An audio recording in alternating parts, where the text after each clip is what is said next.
Komisi Komunikasi Sosial Keuskupan Agung Jakarta mempersembahkan Oase Rohani Katolik yang dibawakan oleh para imam Keuskupan Agung Jakarta. Selamat mendengarkan. Selamat pagi pendengar setia Oase Rohani Katolik di 98,3 FM Radio Cakrawala. Shalom. Senang sekali pada kesempatan hari ini, hari Selasa 1 April 2014, kembali saya Immaculata Raufi bersama dengan Pastor Peter Tukan hadir ke tengah ruang dengar Anda semua. Dan selama 1 jam ke muka kami berdua akan menemani Anda dengan firman Tuhan dan sharing-sharing yang kiranya dapat meneguhkan iman, pengharapan, dan kasih kita. Pendengar yang setia, pada pagi hari ini sudah hadir Pastor Peter di sebelah saya. Selamat pagi Pastor Peter. Selamat pagi Saudari Rofi Immaculata. Selamat pagi juga saya ucapkan kepada para pendengar semuanya di mana saja dan berada. Saudara-saudari sekalian, mengawali bulan April ini saya teringat pada saat memulai Oase Rohani Katolik tahun 2008. Saya merasakan ada bantuan yang besar dari beberapa pastor yang membantu. Sebab bulan pertama, kedua, dan ketiga itu saya boleh katakan berjuang betul-betul untuk mempertahankan ritme hidup saya, karena saya yang memulai kerasulan ini dan dibantu oleh Saudari Penta Rafaela mencoba untuk mempertahankan ritme kami, pekerjaan, rutinitas tambah dengan pelayanan ini yang diudarakan setiap pagi. Tapi bulan April saya mendapat bantuan 2-3 pastor yang membantu, dan itu menurut saya rahmat Tuhan yang besar. Mudah-mudahan bulan April penuh dengan bantuan-bantuan yang tak terduga. Surprisingly, mungkin banyak yang mengagetkan kita, tapi lebih-lebih kita berharap supaya yang datang di bulan April adalah sesuatu yang bisa membantu kita untuk hidup lebih baik, hidup dalam relasi yang bagus dengan sesama dan juga tentu dengan Tuhan. Kita akan mengawali atau membuka orka kita dengan doa bersama. Dalam nama Bapa dan Putra dan Roh Kudus. Amin. Amin. Ya Tuhan, Maha Murah, Pengasih dan Penyayang, kami akan mempersiapkan diri untuk merayakan misteri Paskah, wafat, derita, kebangkitan Putramu sendiri, yang kami agungkan sebagai Juru Selamat dunia. Dalam hari-hari ini, seperti hari-hari yang sudah berlalu, semoga disiplin, puasa, pantang, amal kasih dan doa semakin kami giatkan, karena dalam beberapa hari lagi kami akan memasuki pekan suci. Semoga semangat iman kami, pengharapan-pengharapan kami, dan cinta kasih yang diwujud nyatakan dalam hidup sehari-hari menjadi bukti bahwa kami benar-benar sangat merindukan suatu ungkapan iman kami yang kami tunjukkan secara bersama-sama sebagai satu komunitas umat-Mu untuk memuliakan Dikau dalam upacara Paskah. Secara khusus pada hari ini kami mohon supaya kami dapat melewati hari ini dengan baik, dan semoga kami bisa mengisinya dengan penuh semangat, lalu dapat berguna bagi kami semua masing-masing dan untuk kemuliaan nama-Mu. Demi Yesus Kristus, Tuhan dan pengantara kami yang hidup dan berkuasa bersama Dikau dalam persekutuan Roh Kudus, Allah sepanjang segala masa. Amin.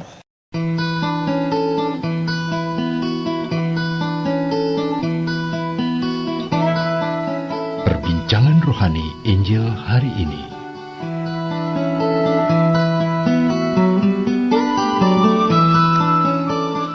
Terima kasih Pastor Peter untuk doa paginya.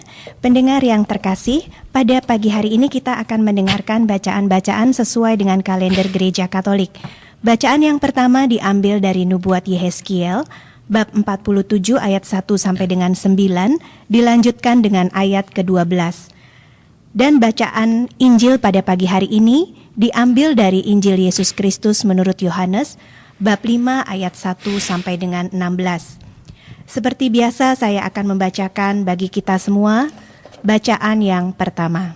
Bacaan pertama diambil dari Nubuat Yehezkiel bab 47 ayat 1 sampai dengan 9 dan ayat ke-12.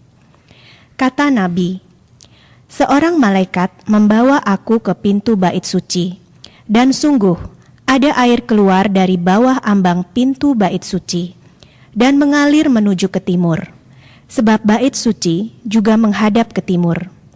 Air itu mengalir dari bawah bagian samping kanan dari bait suci, sebelah selatan mezbah. Lalu malaikat itu menuntun aku keluar melalui pintu gerbang utara, dan dibawanya aku berkeliling dari luar menuju gerbang yang menghadap ke timur. Sungguh, air itu membual dari sebelah selatan. Lalu malaikat itu pergi ke arah timur dan memegang tali pengukur di tangannya. Ia mengukur 1000 hasta dan menyuruh aku masuk ke dalam air itu. Dalamnya sampai di pergelangan kaki. Ia mengukur 1000 hasta lagi dan menyuruh aku masuk sekali lagi ke dalam air itu. Sekarang sudah sampai di lutut. Kemudian ia mengukur 1000 hasta lagi dan menyuruh aku ketiga kalinya masuk ke dalam air itu. Sekarang sudah sampai di pinggang. Sekali lagi ia mengukur 1000 hasta. Dan sekarang air itu sudah menjadi sungai di mana aku tidak dapat berjalan lagi. Sebab air itu sudah meninggi sehingga orang dapat berenang. Suatu sungai yang tidak dapat diseberangi lagi. Lalu malaikat itu berkata kepadaku, sudahkah engkau lihat, hai anak manusia? Kemudian ia membawa aku kembali menyusur tepi sungai itu. Dalam perjalanan pulang, sungguh sepanjang tepi sungai itu ada amat banyak pohon, di sebelah sini dan di sebelah sana. Malaikat itu berkata kepadaku, sungai ini mengalir menuju wilayah timur, dan menurun ke Araba Yordan dan bermuara di Laut Asin. Maka air laut yang mengandung banyak garam itu menjadi tawar. Kemana saja sungai itu mengalir, segala makhluk yang berkeriapan di dalamnya akan hidup. Ikan-ikan akan menjadi sangat banyak, sebab kemana saja air itu sampai, air laut di situ menjadi tawar. Dan kemana saja sungai itu mengalir, semua yang ada di sana hidup. Pada kedua tepi sungai itu tumbuh bermacam-macam pohon buah-buahan, yang daunnya tidak layu dan buahnya tidak habis-habis. Tiap bulan ada lagi buahnya yang baru, sebab pohon-pohon itu mendapat air dari tempat kudus. Buahnya menjadi makanan dan daunnya menjadi obat. Demikianlah sabda Tuhan. Syukur kepada Allah. Setelah bersama-sama kita mendengarkan bacaan yang pertama, marilah dengan penuh sukacita kita menaikkan mazmur tanggapan. Tuhan semesta alam menyertai kita, kota benteng kita ialah Allah Yakub. Tuhan semesta alam menyertai kita, kota benteng kita ialah Allah Yakub. Allah itu bagi kita tempat perlindungan dan kekuatan. Sebagai penolong dalam kesesakan sangat terbukti. Sebab itu kita tidak akan takut. Sekalipun bumi berubah, sekalipun gunung-gunung goncang di dalam laut. Tuhan semesta alam menyertai kita, kota benteng kita ialah Allah Yakub. Kota Allah, kediaman yang maha tinggi, disukakan oleh aliran-aliran sebuah sungai. Allah ada di dalamnya. Kota itu tidak akan goncang, Allah akan menolongnya menjelang pagi. Tuhan semesta alam menyertai kita, kota benteng kita ialah Allah Yakub. Tuhan semesta alam menyertai kita. Kota benteng kita ialah Allah Yakub. Pergilah, pandanglah pekerjaan Tuhan yang mengadakan pemusnahan di bumi.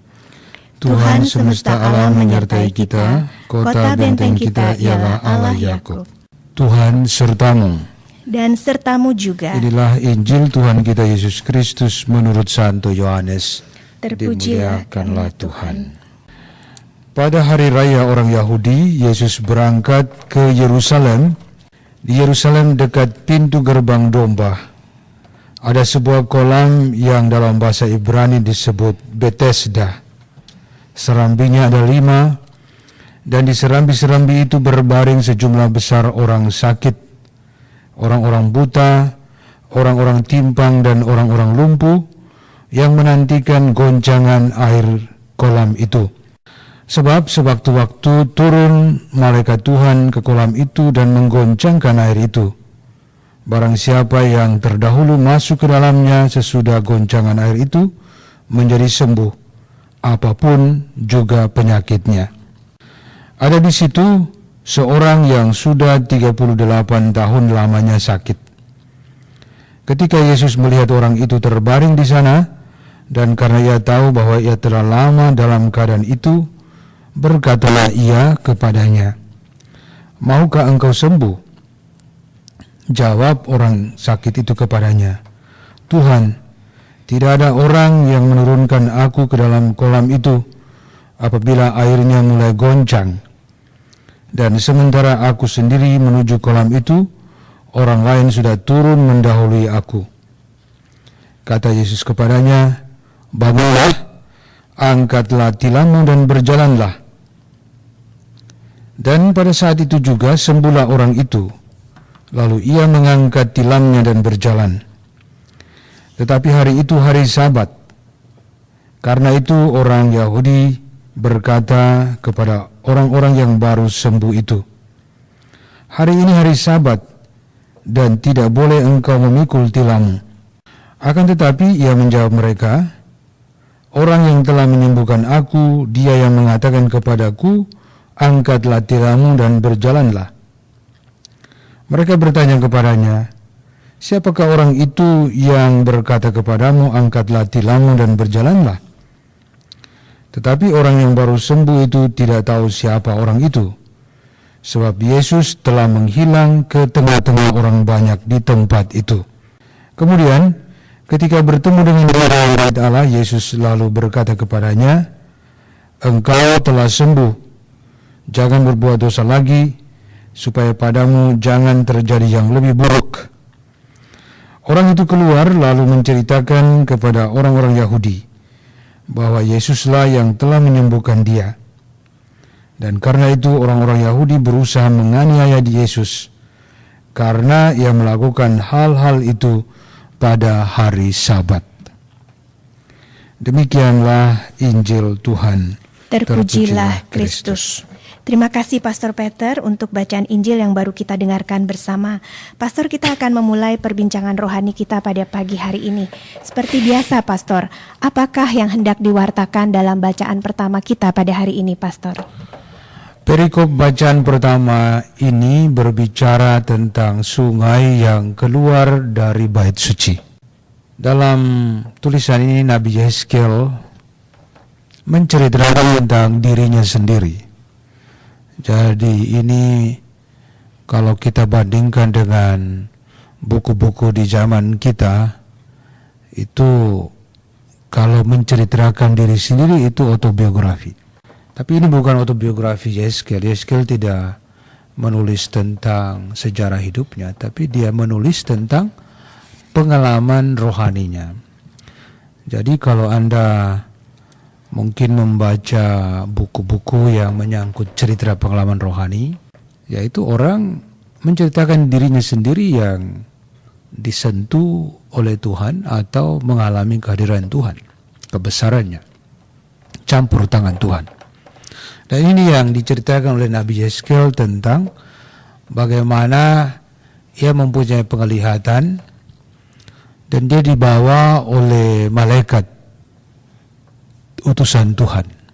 Jadi Tuhan punya kaki tangan, pesuruh, lalu membawa dia ke sejumlah tempat untuk memperkenalkan bagaimana kemuliaan Tuhan itu nyata sekali dialami, ditemukan di mana-mana. Salah satunya adalah ketika dia dibawa ke bait suci, dan tampak pada Yeskel adalah sungai yang mengalir menuju ke timur. Kalau mengalir menuju ke timur berarti sumbernya ada di barat, ada di utara, ada di selatan, atau ada di tengah. Menuju ke timur. Dan sejurus dengan arah menuju ke timur adalah gerbang bait suci itu yang menghadap ke timur. Dalam pemahaman tradisi kuno, timur jauh, tradisi yang dianut oleh orang-orang yang hidup pada zaman itu, bangunan rumah atau bangunan ibadat itu pintunya menghadap ke timur. Maksudnya apa? Timur itu kan matahari terbit. Dari sanalah rumah atau orang atau apapun menghadap untuk mendapatkan kekuatan dan terang. Matahari bagaikan Tuhan sendiri. Jadi kalau begitu menghadap ke Tuhan untuk mendapatkan apa yang Ia berikan. Penglihatan Yeskel untuk mengatakan bahwa semuanya mengarah ke Tuhan. Apakah itu hidup, apakah itu manusia, apakah itu benda, semuanya mengakui ada kekuatan, ada sumber. Demikian pun air yang mengalir untuk memberikan kehidupan juga mengarahkan pada kekuatan atau sumbernya, yaitu Tuhan. Jadi itu makna rohani yang kita bisa temukan dalam cerita ini ketika aspek yang dikatakan mengalir ke timur atau menghadap ke timur. Itu konotasinya atau maknanya. Dan terlihat bahwa Yeskel ini merasakan ketika malaikat membawa dia, menyuruh untuk merasakan volume air. Lama-kelamaan air itu meninggi sampai pada posisi di mana orang bisa tenggelam dan hanya orang bisa berenang yang lewati. Dikatakan dalam perikop itu bahwa setinggi yang tidak bisa diseberangi. Dan air itu seperti kita dengar dalam Injil, air yang memberikan kehidupan, air yang menjadi sumber yang menyembuhkan dan seterusnya. Jadi ini juga tandanya begitu kaya kelimpahan rahmat Tuhan.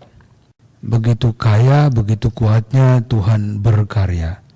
Dan cerita selanjutnya bagaimana aliran itu menghidupkan segala yang ada di sekitar. Bagaimana Tuhan begitu kaya, begitu kuat, sementara keadaan di sekitar mati. Itu namanya Tuhan yang tidak pantas. Tuhan yang tidak laku. Jadi dia begitu luar biasa dalam segala kasih karunia-Nya, sehingga memberikan semua di sekelilingnya, semua yang mengalami kehadirannya, hidup dan bersemangat. Nah, itu yang diceritakan dalam perikop ini. Bacaan tadi kan Anda sudah dengar, bagaimana Anda bisa merasakan begitu besar kasih Allah. Sebab nanti ada kaitannya ketika kita bicara tentang air. Seperti di perjanjian baru, memang air gunanya sangat penting. Air di dalam perjanjian lama juga fungsinya sangat penting. Kita baru saja beberapa waktu lalu dalam bacaan liturgi, kita dengar tentang air di Meriba dan Masa. Waktu orang Israel kelaparan, kehausan di padang gurun, mereka mengeluh dan marah sama Tuhan, ya Tuhan perintahkan Musa pukul di batu itu supaya keluarlah air. Jadi air memberi kehidupan. Jadi bayangkan ditulis di sana pohon-pohon berbuah tak pernah henti, hijau membentang sepanjang aliran sungai, tepi sungai dan seterusnya. Nah itu berarti Tuhan kaya dengan segala sesuatu dan Dia tidak pelit. Dia memberikan segala kekayaannya supaya yang lain dan kita ini, dunia ini jadi hidup. Itulah yang kita dengarkan dalam bacaan pertama. Ya, baik Pastor, terima kasih. Sering juga dikatakan ya Pastor bahwa Yesus itu adalah the living water. The living water, ya, air yang hidup. Air yang hidup ya. Pendengar yang terkasih, kita akan melanjutkan dengan pertanyaan berikutnya. Pastor tadi berbicara tentang air. Sebetulnya Pastor, apa sih makna air sesungguhnya di dalam kitab suci dan juga dalam kehidupan iman kita? Ya, Air dalam kitab suci seperti tadi saya singgung bahwa di perjanjian lama maupun perjanjian baru, air adalah sarana untuk kehidupan. Maka manusia kalau tanpa air juga dia tidak bisa buat apa-apa. Kekurangan air dalam tubuh disebut dehidrasi. Air yang kotor atau yang tidak sehat juga menimbulkan penyakit dan mematikan. Tapi kitab suci juga memakai air untuk kehidupan. Bagaimana seperti peristiwa di padang gurun, air untuk kehidupan.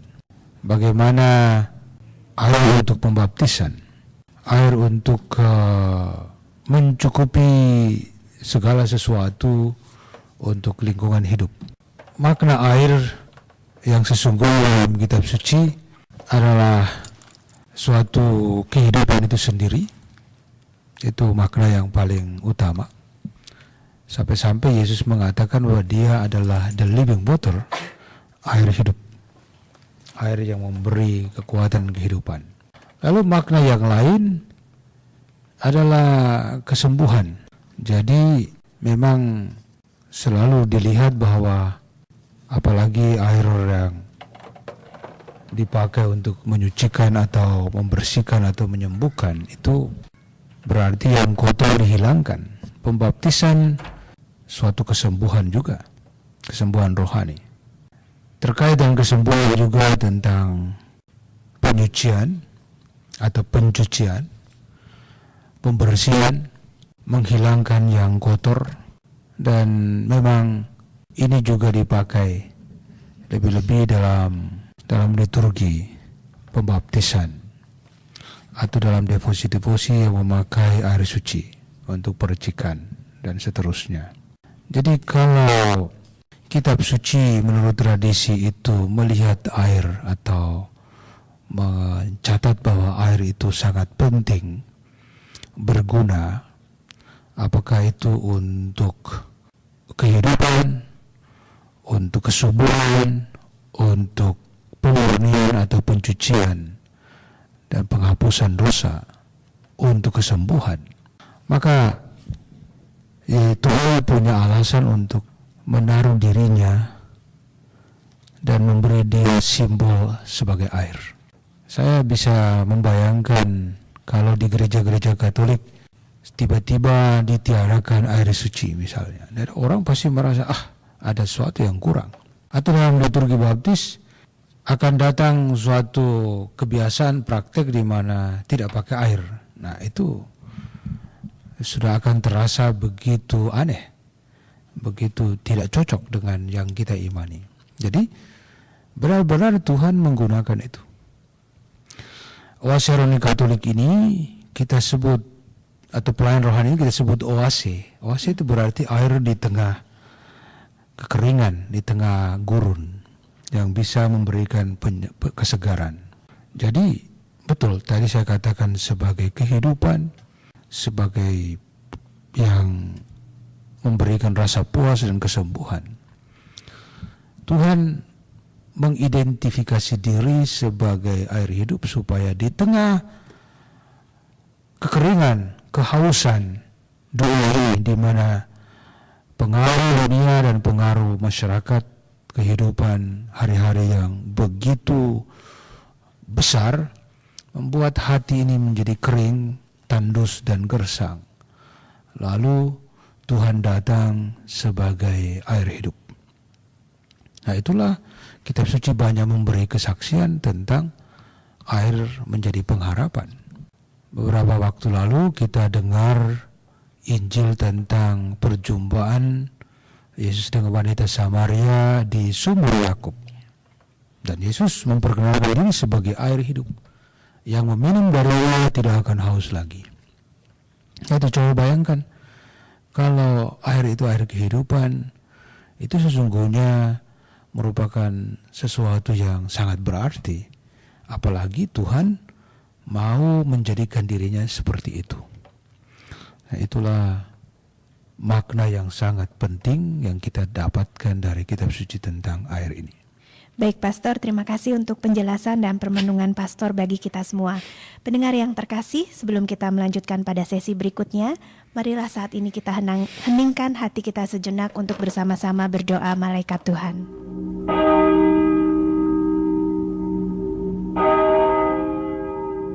Marilah berdoa. Dalam nama Bapa dan Putra dan Roh Kudus. Amin.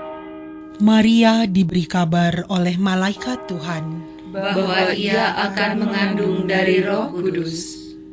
Salam Maria, penuh rahmat, Tuhan sertamu.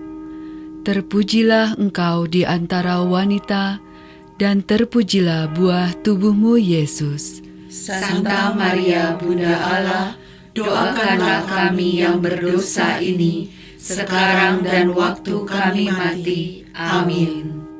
Aku ini hamba Tuhan. Terjadilah padaku menurut perkataanmu. Salam Maria, penuh rahmat, Tuhan sertamu. Terpujilah engkau di antara wanita, dan terpujilah buah tubuhmu, Yesus. Santa Maria, Bunda Allah, doakanlah kami yang berdosa ini, sekarang dan waktu kami mati. Amin. Sabda sudah menjadi daging dan tinggal di antara kita. Salam Maria, penuh rahmat, Tuhan sertamu. Terpujilah engkau di antara wanita, dan terpujilah buah tubuhmu, Yesus. Santa Maria, Bunda Allah, doakanlah kami yang berdosa ini, sekarang dan waktu kami mati. Amin. Doakanlah kami, ya Santa Bunda Allah, supaya kami dapat menikmati janji Kristus. Marilah berdoa. Ya Allah, karena kabar malaikat, kami mengetahui bahwa Yesus Kristus Putramu menjadi manusia. Curahkanlah rahmat-Mu ke dalam hati kami, supaya karena sengsara dan salibnya, kami dibawa kepada kebangkitan yang mulia, sebab Dialah Tuhan pengantara kami. Amin. Dalam nama Bapa dan Putra dan Roh Kudus. Amin. Pendengar yang terkasih, hari ini 1 April, Gereja Katolik memperingati orang kudus, Santo Hugo, Uskup dan Pujangga. Hugo lahir pada tahun 1053.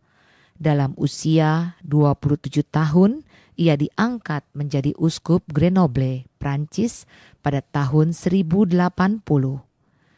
Semula ia tidak bersedia mendapat tugas yang mulia itu, mengingat usianya masih sangat muda dan masih sering tertarik pada hal-hal duniawi. Tetapi akhirnya ia menerima juga jabatan itu karena pilihan atas dirinya didukung oleh banyak orang. Dalam pelaksanaan tugas kegembalaannya, ia dengan tegas menentang praktek simonia atau pembelian jabatan gerejani dengan uang, dan praktek pernikahan imam-imam, serta menghukum para pegawai tinggi yang menyita harta kekayaan gereja. Ia juga giat membantu sahabatnya Santo Bruno dalam pembangunan biara Kartus pertama. Hugo meninggal dunia pada tahun 1132. Demikianlah para pendengar yang terkasih, hari ini 1 April, Gereja Katolik memperingati orang kudus, Santo Hugo, Uskup dan Pujangga.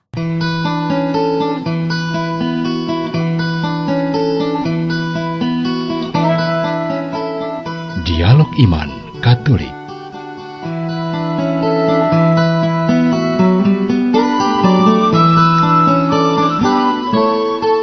Masih dari 98,3 FM Radio Cakrawala dalam acara Oase Rohani Katolik, masih bersama dengan saya Immaculata Raufi dan juga Pastor Peter Tukan. Selamat pagi bagi Anda yang baru bergabung dengan kami di sini.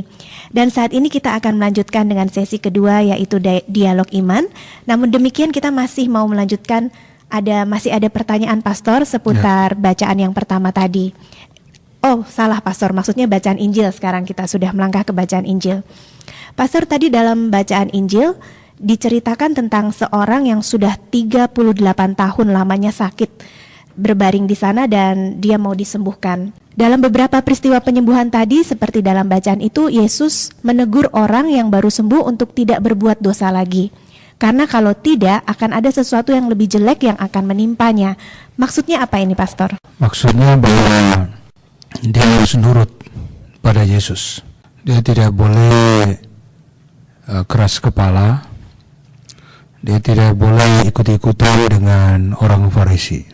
Jadi ini seperti dokter juga selalu katakan.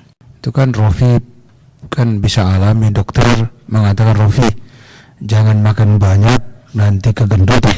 Lalu ya harus dengar, harus tahu. Rofi jangan makan terlalu banyak nanti jadi botak misalnya.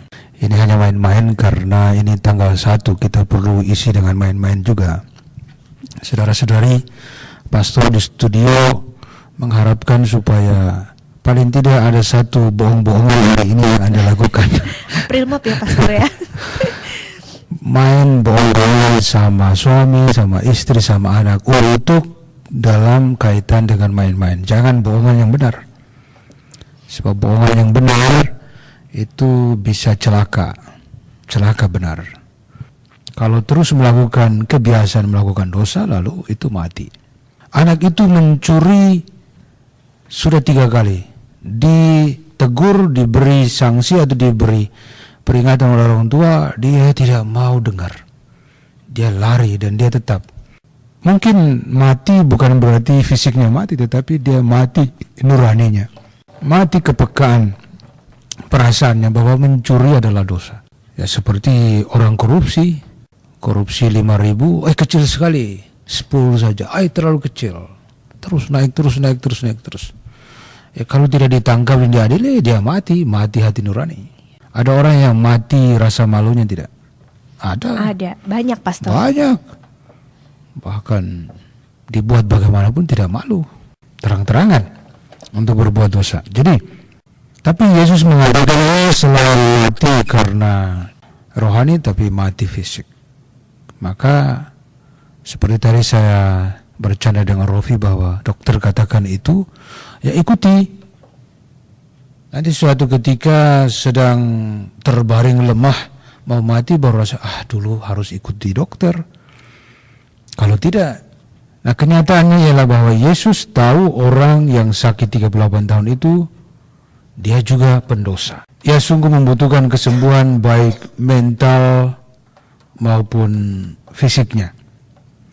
Ketika Yesus tahu bahwa ia ingin sekali disembuhkan, Yesus cukup mengatakan kepadanya, berdiri, angkatlah tikarmu.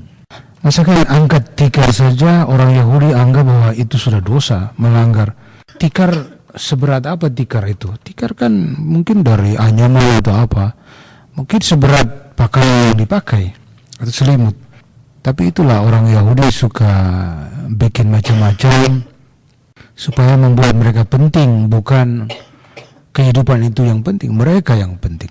Orang itu sembuh seketika dan waktu berselang Yesus bertemu orang itu dan menegur supaya dia jangan berbuat dosa lagi. Sebab kalau dia berdosa lagi, yang lebih jelek akan datang padanya. Penting untuk diketahui bahwa kebiasaan berbuat dosa merupakan hal yang bukan hanya tidak diberi perhatian atau tidak disadari, tapi juga kenyataan bahwa orang memang tidak tahu bahwa itu adalah dosa. Dan inilah yang disebut mati tadi, mati rasa. Kalau sengaja membuat dosa atau kejahatan demi suatu tujuan, berarti dia sudah punya taktik, punya strategi untuk menyembunyikan diri supaya tidak diketahui. Jadi contohnya selingkuh. Ya sudah tahu bahwa itu dosa, tapi keinginan, hasrat hati itu terus menerus dan dia selalu ciptakan alasan macam-macam supaya tidak diketahui. Itu bagi orang yang sadar. Jadi dia lebih pintar lah. Nah bagi orang yang sudah tidak sadar lagi bahwa itu dosa, itu berarti lebih jelek. Dia sudah parah sekali tentang dosa. Alasan sederhana ialah karena misalnya orang sudah terbiasa melakukan dosa, alasannya adalah bahwa teman-teman juga lakukan, kenapa saya tidak? Seperti suami istri saling membela diri. Suaminya selingkuh 1 kali, istrinya bilang, tunggu nanti saya balas. Dia juga pernah selingkuh lagi, bahkan 2 kali. Atau istrinya manis-manis atau genit-genit sama laki-laki lain, suaminya bilang, tunggu pembalasan, saya akan bikin lebih parah lagi. Misalnya begitu. Ya, orang lain lakukan dosa, saya juga ikut lakukan. Nah itu. Ini yang menjadi penyakit besar di hidup kita bersama. Merajalela dosa itu. Jadi jangan berpikir bahwa dosa itu masing-masing tanggung, masing-masing punya urusan. Jangan. Sebab kalau kita berpikir begitu, ya semakin besar suasana, semakin parah. Karena di sekeliling kita banyak contoh dosa. Saya rasa menjadi tidak puas, tidak enak ketika yang ditayangkan di media massa atau diberitakan itu yang jelek-jelek, skandal ini itu semua. Ya bagaimana dosa begitu dikupas lebar-lebar terbuka untuk dilihat orang. Dan itulah yang menjadi santapan banyak orang muda dan anak-anak. Dan mereka akan katakan, mereka lakukan, kenapa kita tidak bisa? Jadi memang seperti contoh ini yang saya selalu ulang-ulang mengatakan waktu saya memberi renungan bahwa anak SD dia suka nyontek, dia tidak pernah berhenti nyontek waktu ulangan. Dia pikir teman-temannya juga lakukan, jadi lakukan saja. Tidak pernah tertawa di hati, di pikiran bahwa menyontek adalah dosa karena sudah begitu biasa di dalam sekolahnya. Suatu saat mungkin sekali dia dapat berhenti menyontek kalau diajarkan arti dari dosa dan bahwa selama ini yang dia lakukan ialah perbuatan dosa. Inilah yang dimaksudkan dengan kebiasaan dosa. Anda dan saya mempunyai kebiasaan yang memberikan jalan kepada kita untuk berdosa. Mungkin saya tidak berdosa dengan mencuri uang dalam jumlah besar, tapi misalnya saya tidak hati-hati dengan barang-barang milik orang lain, seperti barang-barang di kantor tempat saya bekerja. Orang di kantor selalu berprinsip, ini barang kantor, bisa diapa-apain kan, uangnya uang kantor, uang perusahaan, tapi itu dosa. Nah, sangat dibutuhkan hormat dan penghargaan atas apa saja yang tidak menjadi milik saya. Kebiasaan berdosa sering juga tampak dalam kebiasaan bersikap acuh tak acuh. Seorang anak yang acuh dapat terlihat dari bagaimana ia tidak menghargai betapa besar perhatian dan cinta orang tuanya. Tidak jujur terhadap mereka. Ketidakjujuran kepada orang lain, tidak mengatakan yang benar untuk mendapatkan sesuatu dari mereka, dan tidak peduli dengan kebutuhan orang lain. Semuanya itu ikut membentuk kebiasaan berdosa. Kebiasaan ini hanya dapat dihentikan kalau orang membuka diri untuk menerima Tuhan yang menawarkan pola hidup dalam rahmat Tuhan. Jadi kita bisa mengakui dengan jujur bahwa kebiasaan dosa yang paling sering dilakukan nomor 1 itu di keluarga. Kebiasaan terlambat, kebiasaan kata-kata kotor, kebiasaan buat ini keras dan sebagainya. Keluar sedikit dari keluarga ya mungkin lingkungan pergaulan dengan tetangga. Orang tua akan kaget, kata yang begini pedas ini dapat dari mana? Ternyata dari tetangga. Keluar sedikit dari tetangga ya mungkin di sekolah. Karena di sekolah juga anak-anak datang dari berbagai daerah, latar belakang. Mungkin dari gurunya. Saya waktu suatu kali saya ada di Bihara dan di Bihara ada lapangan. Saya lihat anak-anak dengan pakaian seragam SMP. Entah mereka buat apa, tapi pasti mereka bolos dari sekolah dan main-main di sekitar situ. Masih kecil dengan celana pendek, mereka mungkin usia 13-14 sedang merokok Saya kenal kalian, orang tua kalian, kenapa kalian bisa merokok? Saya melirik di pinggir sudut, ada gurunya yang ada di situ juga merokok.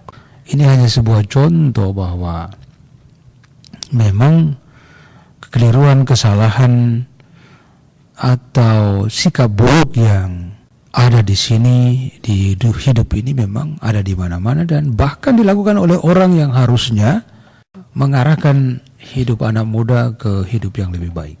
Jadi contoh berdosa itu dari rumah, tetangga, lingkungan sekitar, sekolah, dan nanti ke lingkungan yang lebih besar, di kantor, instansi pemerintah, dalam gereja, di masyarakat luas.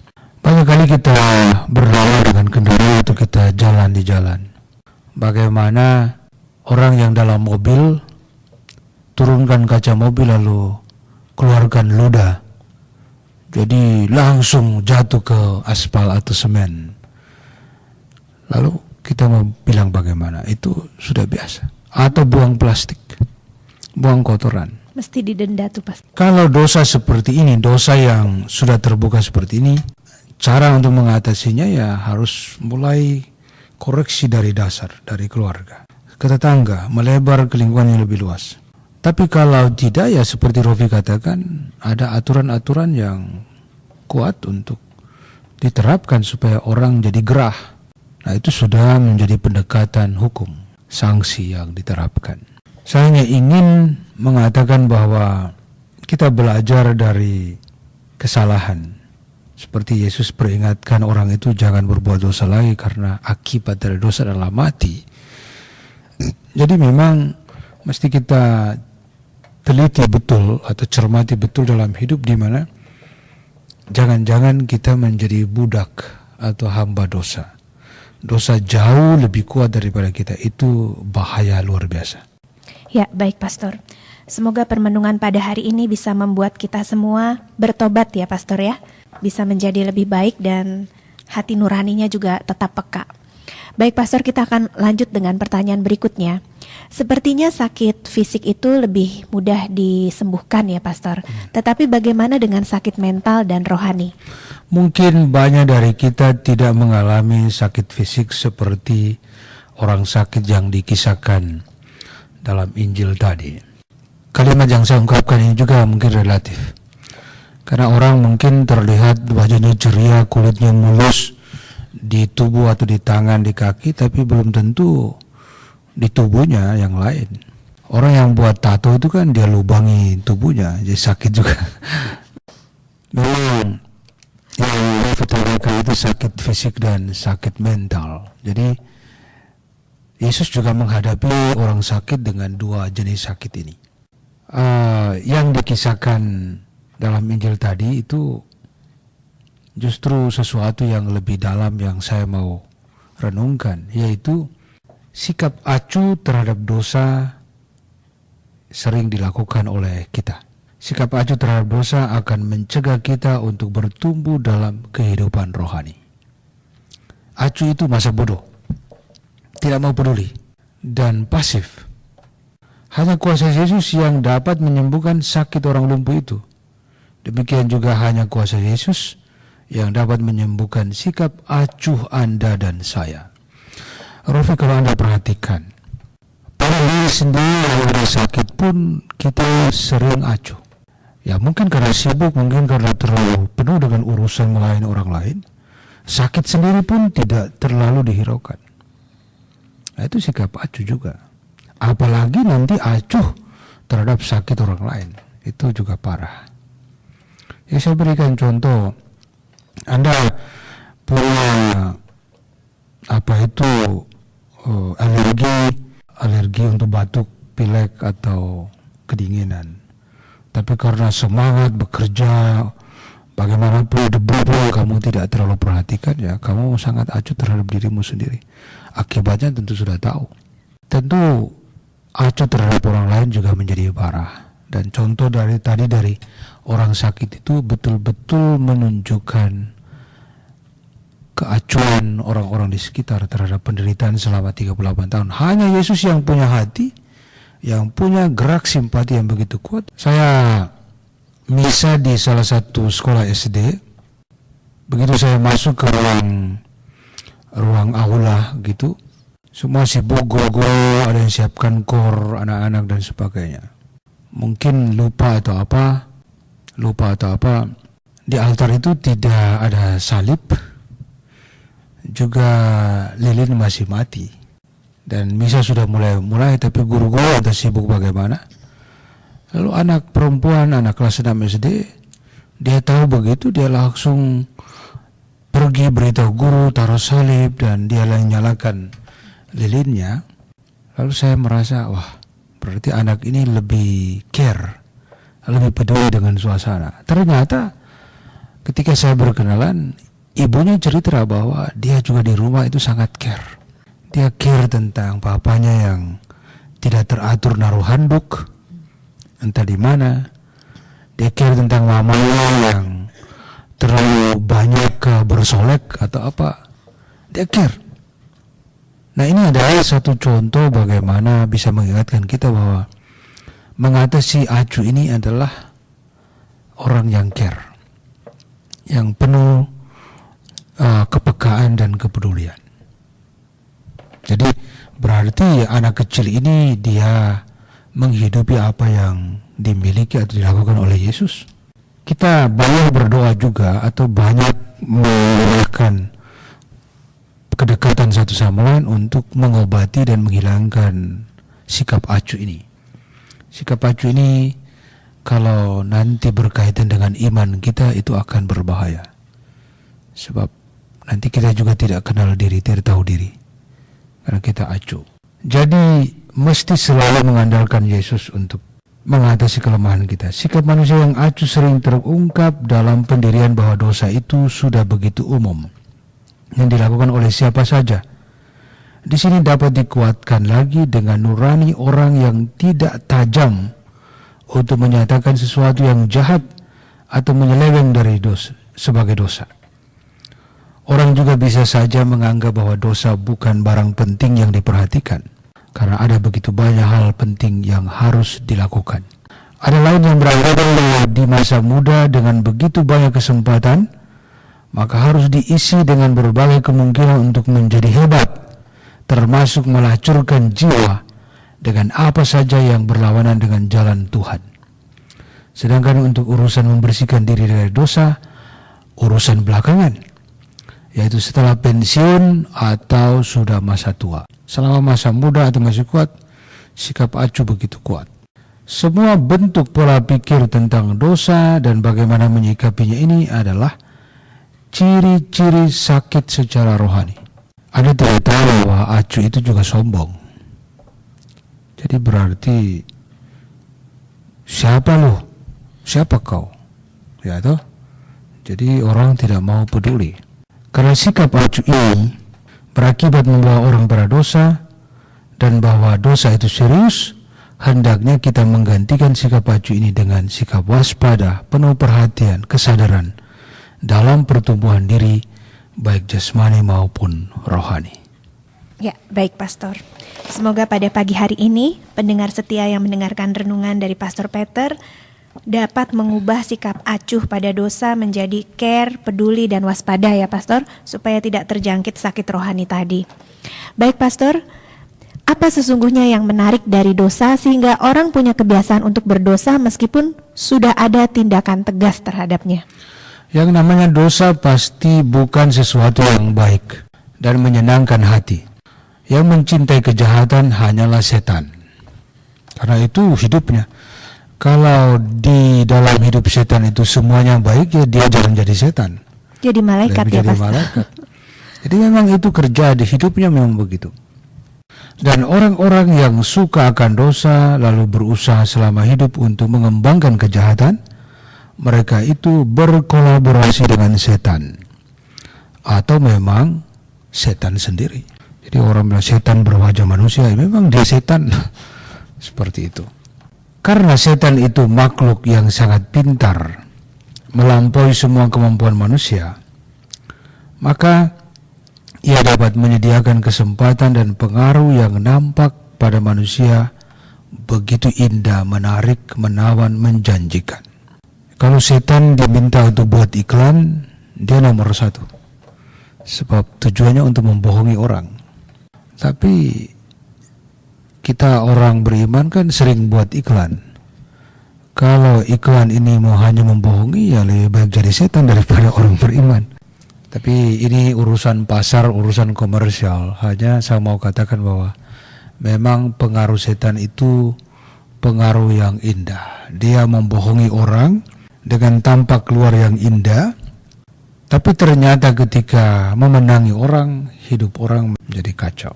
Biasanya godaan setan itu tampak dengan polesan penampilan, tidak ada cacat, tidak perlu pengorbanan, lebih cepat kilat, sangat menghibur, dan dia memang tahu akan apa yang sangat disenangi manusia. Kalau manusia memang suka akan wine, ya dia akan bangkitkan semangat itu terus-menerus. Kalau manusia suka akan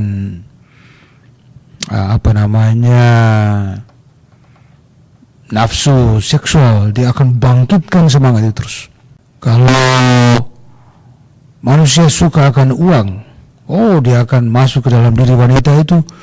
Jadi dia nuntut suaminya, hari-hari harus uang, materi dia.